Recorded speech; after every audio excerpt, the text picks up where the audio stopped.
toujours à Taipei au Computex et nous sommes chez Zotac. Nous n'allons pas parler de carte graphique ou de mini PC, mais de console portable puisque Zotac va lancer la zone. Alors, comme il y a une petite béquille au de haut, j'en profite, je la pose. Alors, on le précise de suite, nous sommes sur un modèle en développement, donc le coloris ne va pas rester, les finitions non plus. Couleur, on peut déjà vous dire, on devrait partir sur du gunmetal, donc on adore l'idée. Le doré pourrait rester. Alors, physiquement, ça ressemble à une console portable, hein, il n'y a pas de problème par rapport à ça. Mais il y a des petits plus, par exemple, nous avons ici, alors c'est pas facile d'atteindre pour l'instant, mais en fait c'est une molette. La même chose de ce côté, par défaut ça permet de gérer la luminosité de l'écran ou bien le volume. D'ailleurs si je tourne le bouton volume, on le voit, nous avons sur Windows le volume qui apparaît.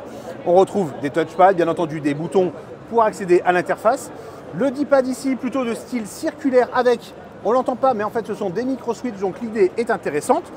Là nous avons une caméra en 720p, pardon.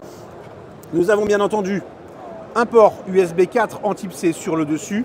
Il y a le même en dessous à côté du lecteur de carte micro SD.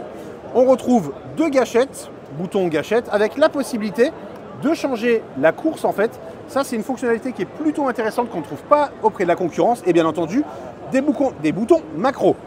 Ventilation ici avec 3 caloducs. Je remets le petit pied. Et à l'intérieur, au niveau de la configuration, nous avons un SSD en 2280, donc pour le changer, ce sera beaucoup plus facile avec un processeur AMD, un 8840U qui va permettre de tourner, de faire afficher les jeux, Windows, etc. sur un écran de 7 pouces en AMOLED. Ça, c'est une très bonne chose. Accessoires, nous avons un dock ici qui est en développement également, puisque quand on ouvre, on va pouvoir poser la console, mais pour l'instant, les évents à l'arrière sont un tout petit peu obstrués. Connectique complète avec y compris un emplacement M2 en 2280. Alors c'est universel, hein, ils ont préféré mettre le connecteur USB sur le dessus.